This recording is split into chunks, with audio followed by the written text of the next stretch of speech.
Zimbabwe's former Vice President Emmerson Mnangagwa will be sworn in as president on Friday following the resignation of Robert Mugabe after nearly 4 decades in power, state broadcasters EBC says. Mnangagwa, who fled for his safety after Mugabe sacked him 2 weeks ago, will land at Manyame Airbase in Harare at 6 p.m. 0300 Thursday, CBC said. Mnangagwa's sacking prompted the military takeover that forced Mugabe out.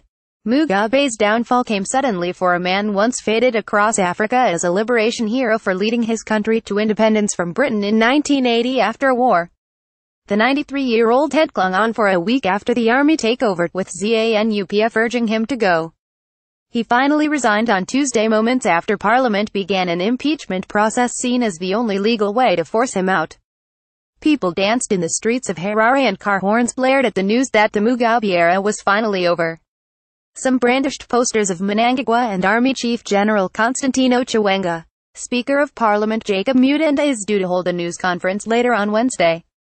Mugabe led Zimbabwe from relative prosperity to economic ruin, presiding over the forced takeover of white-owned farms at the end of the century, which devastated agricultural foreign exchange earnings and led to hyperinflation. Alleged human rights abuses and flawed elections prompted many Western countries to impose sanctions in the early 2000s that worsened the economic problems.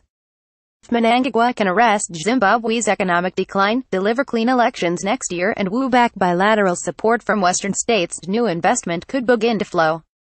However, there are doubts about Mnangagwa's reform credentials, while a large section of the Zimbabwean public are hostile towards a man who, like Mugabe, stands accused of participating in repression. He was internal security chief in the mid-1980s when Mugabe deployed a North Korean-trained brigade against rebels during which 20,000 civilians were killed, according to rights groups.